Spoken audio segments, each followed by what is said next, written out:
సెన్నో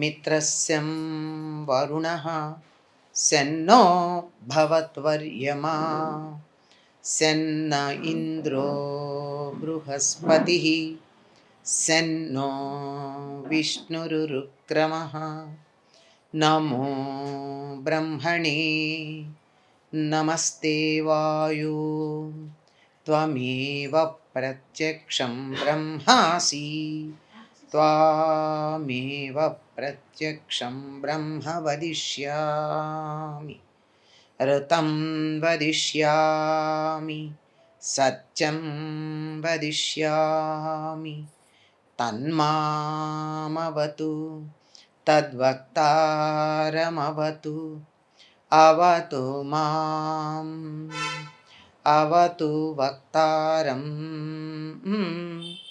ఓం శాంతి శాంతి శాంతి.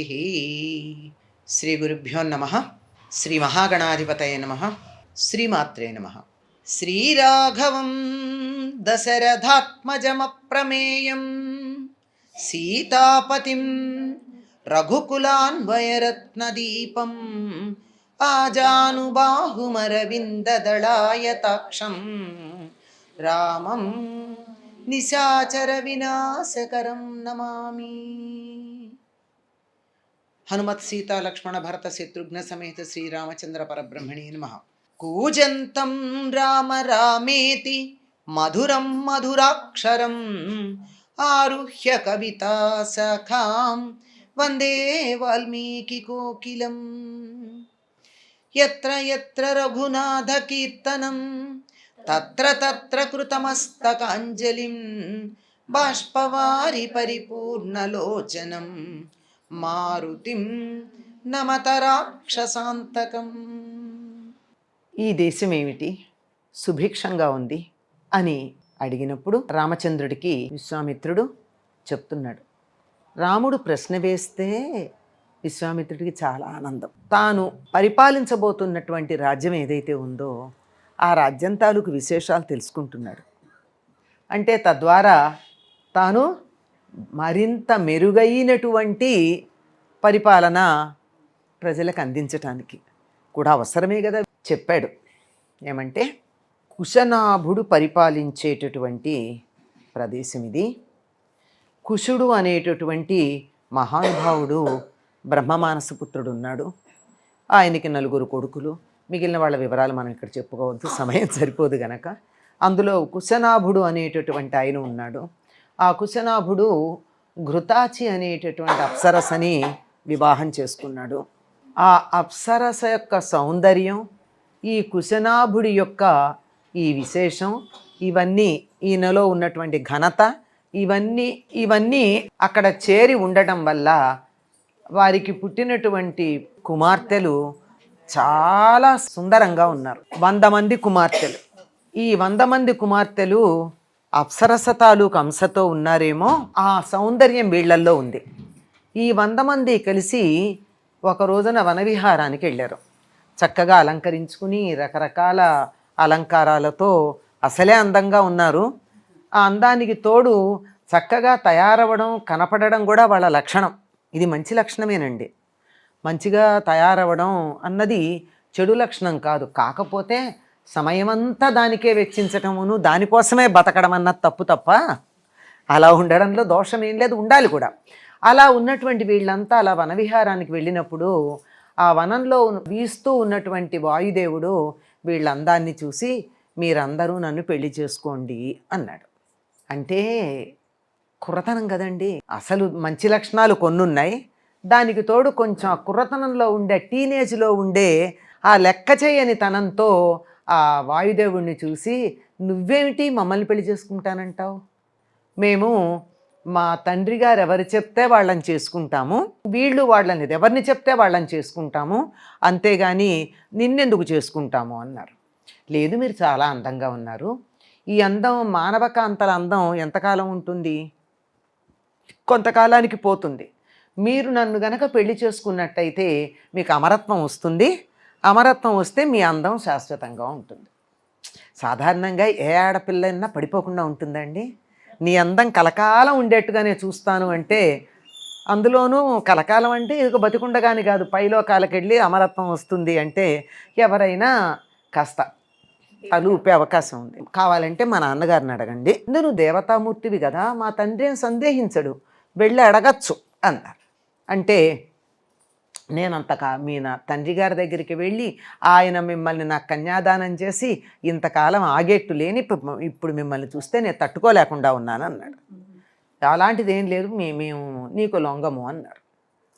ఇంకా ఓ మాట అంటారు, మేము తలుచుకుంటే నీకు శాపం ఇవ్వగలం, మా తండ్రి గారికి తెలిస్తే నేను ఊరుకోడు, ఇన్ని మాటలు అన్నారు. ఒళ్ళు మండింది ఆయనకి, వాయుదేవుడికి. వాళ్ళ శరీరంలో ఉన్నటువంటి గాలినంతా బయటికి తీసేశాడు.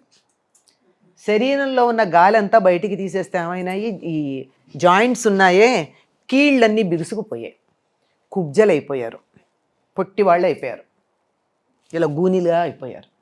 దాంతో అలాగే ఇంటికి వెడితే వాళ్ళ నాన్న అడుగుతాడు, ఏమ్మా ఏం తప్పు చేశారు ఇట్లా అయిపోయారు అని కొన్ని ప్రశ్నలు అడుగుతాడు.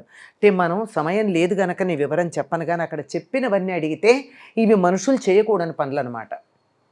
బ్రాహ్మణుల గోవుల్ని దొంగిలించారా, తపస్సు చేసుకునే వాళ్ళ తపస్సు భంగం చేశారా, తమ కర్తవ్యం నిర్వర్తిస్తున్నటువంటి వారిని చెడగొట్టారా, ఇట్లాంటి చాలా ప్రశ్నలు అడిగారు. అంటే ఇవన్నీ మనం చేయకూడదు అని, కానీ నిత్యకృత్యంలో మనం చేసేవి అవే. కలియుగంలో మానవులం, సామాన్య మానవులందరూ కనుక ఇవన్నీ అడిగితే వాళ్ళు ఉన్న విషయం ఉన్నట్టుగా చెప్పారు, ఎక్కడ అబద్ధం చెప్పలేదు. ఇట్లా వాయుదేవుడు మమ్మల్ని వివాహం చేసుకోమని అడిగాడు, అడిగితే మేము కాదన్నాము, అందుకని మమ్మల్ని ఇట్లా మార్చాడు, నిన్ను అడగమన్నాం అని కూడా చెప్పాడు. అంటే మీకు శాపం ఇవ్వగలిగిన శక్తి ఉంది కదా, మళ్ళీ శాపం ఎందుకు ఇవ్వలేదు అని అడిగారు. వీళ్ళు కూడా అన్నారుగా, మాకు కూడా శపించగలిగిన శక్తి ఉందని.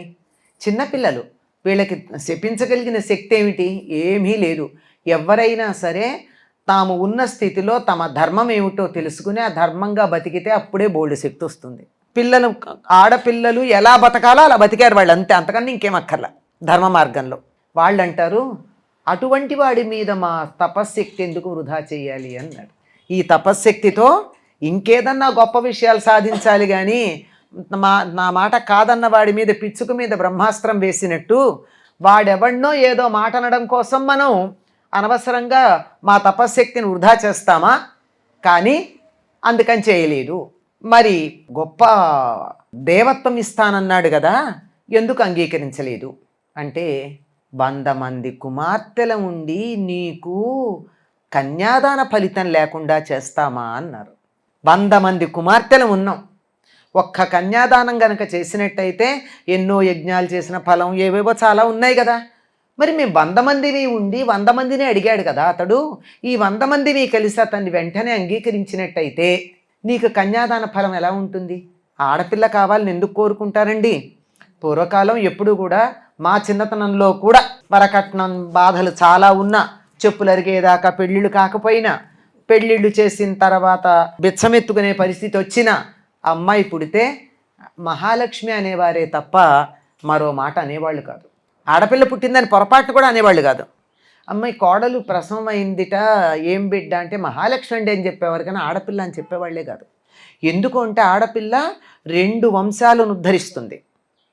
మగపిల్లవాడి వల్ల ఆ వంశం ఒకటే ఉద్ధరించబడుతుంది, ఆడపిల్ల వల్ల తన పుట్టింటి వంశం అత్తింటి వంశం 2 ఉద్ధరించబడతాయి. అందువల్ల దుహిత, 2 వంశాలకి హితం చేసేదని దుహిత అంటారు అమ్మాయిని. మరి అటువంటిది 100 మంది ఆడపిల్లలు ఉన్నామే, ఒక్క కన్యాదాన ఫలం నీకు లేకుండా అతన్ని మేము చేసుకుంటామా? తప్పు కదా, అందుకని చేయలే. ఏ తండ్రికైనా ఇంత మాట ఒక ఆడపిల్ల అందంటే అసలు ఎంత పులకరించిపోవాలండి. అది నేను అంటాను, మన ఆడపిల్లలకి ఈ కథలు మనం ఎప్పుడన్నా చెప్పామా? వాళ్ళు సొంతంగా పెళ్ళిళ్ళు చేసుకున్నారు అని చెప్పి మనం బాధపడుతున్నామే కానీ ఈ కన్యాకుబ్జ రాజకుమార్తెల కథ ఏమన్నా చెప్పామా? చెప్పల. అప్పుడు అంటాడు, అమ్మా మీరు చాలా గొప్పవాళ్ళు, క్షమ అన్నది అసలు ఎన్నో మంచి లక్షణాలని చెప్తాడనమాట. క్షమని మించినటువంటిది ఇంకోటి లేదు. ఎవ్వరికైనా క్షమ ఉండాల్సిందే. అందులో ఆడపిల్లలకి మరీ ఉండాలి, మగపిల్లలకి ఉండాలి. ఇక్కడ మళ్ళీ ఈ పురాణాలు చెప్పేవాళ్ళు చేసిన పెద్ద పొరపాటు ఏమిటంటే ఆడపిల్లలకే ఉండాలని చెప్తారు, మగపిల్లలకు కూడా ఉండాలి. ఆ మాట కాదని లేదు, పూర్తిగా చెప్పరు. అక్కడికి వచ్చేప్పటికి వాళ్ళ గుడ్డితనం వచ్చేస్తుంది. ఆ ఒక్క మాట బ్లాంక్ అవుతుంది, మిగిలింది చెప్తారు. దాంతో మన అమ్మాయిలకి పురాణాలంటే కోపం. క్షమాదానం క్షమా యజ్ఞ క్షమా సత్యం హి పుత్రికా క్షమాయస క్షమాధర్మ క్షమయా నిష్ఠితం జగత్. ఈ లోకమంతా క్షమలోనే ఉంది.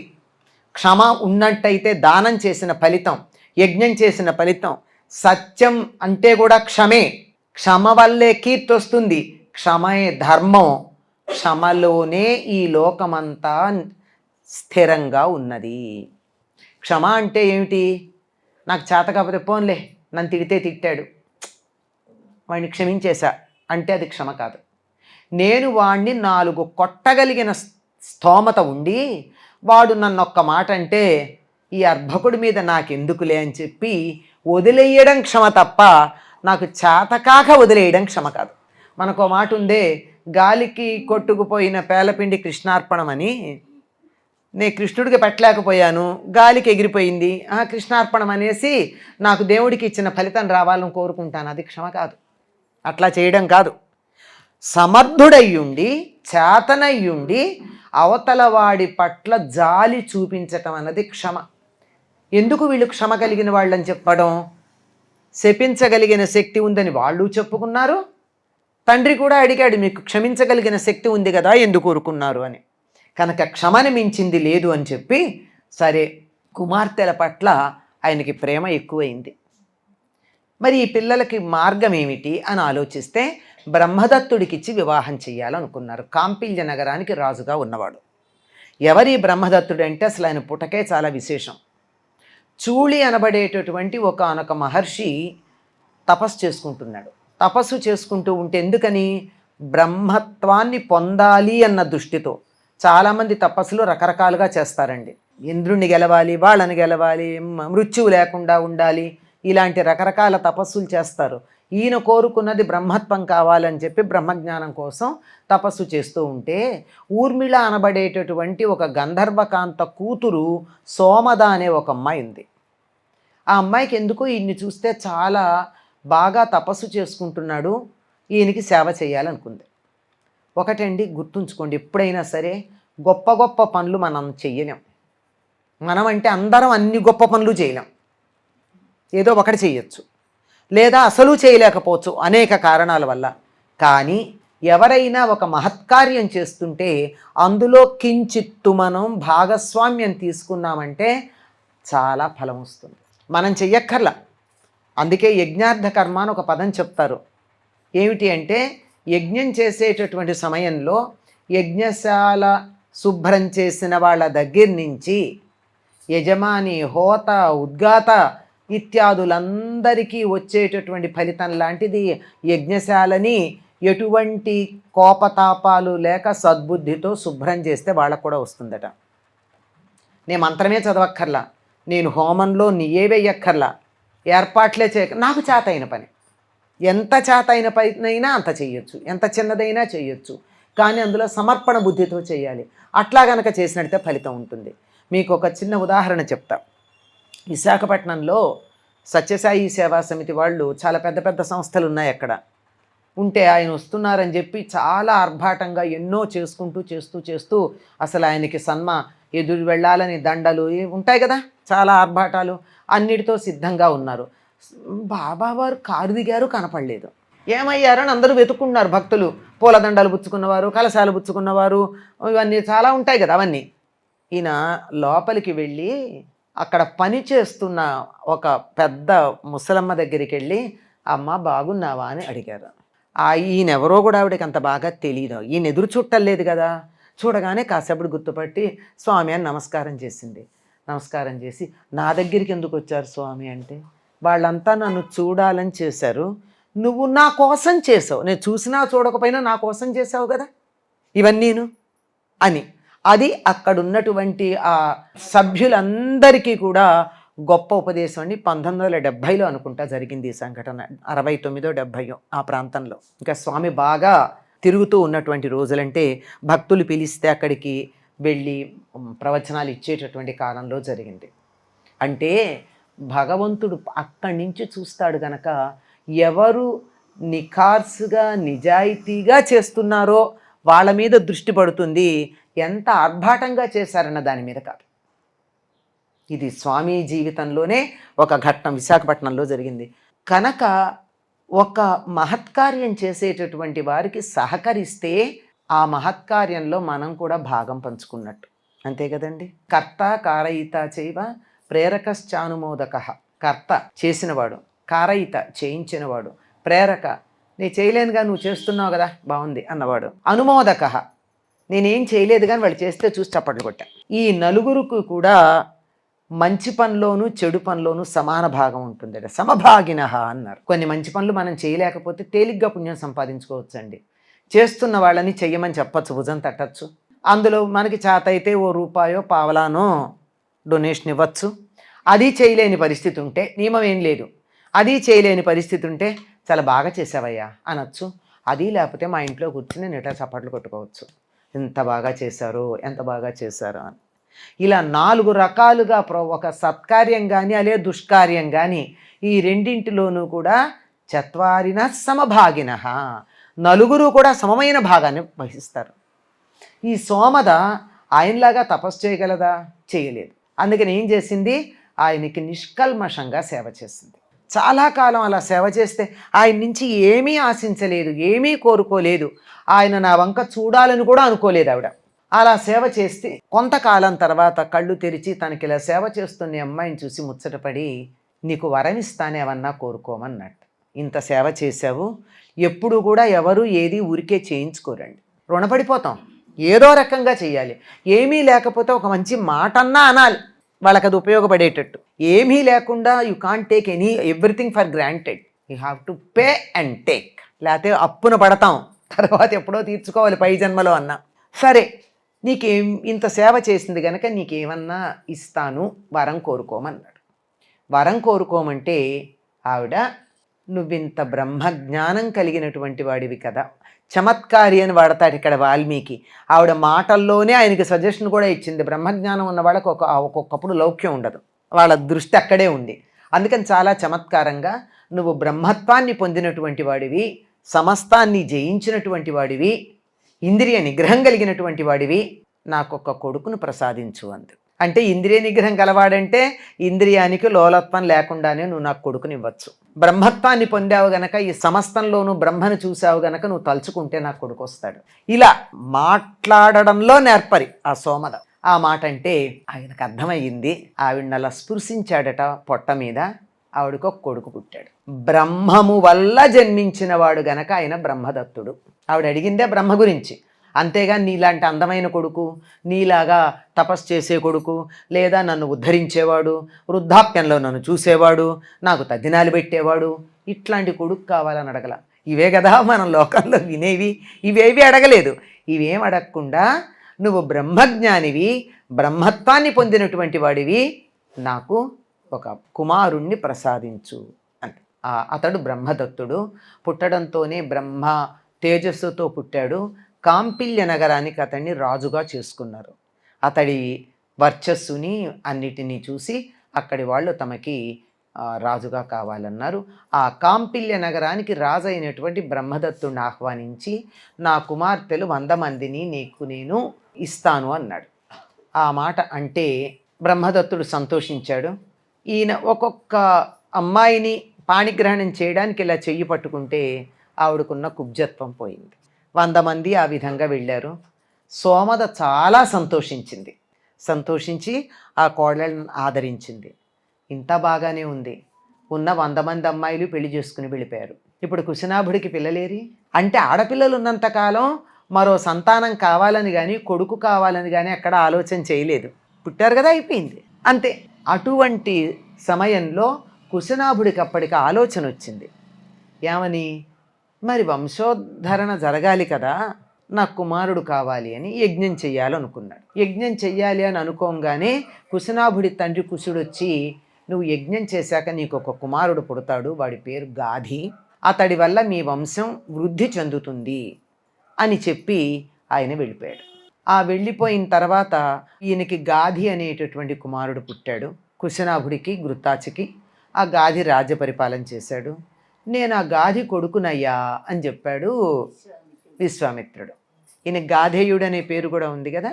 అయితే ఈ గాధికి ఈ విశ్వామిత్రుడితో పాటు ఒక అమ్మాయి కూడా ఉంది. అప్పుడు విశ్వామిత్రుడు గాధికి ఇంకొక కుమార్తె కూడా పుట్టింది.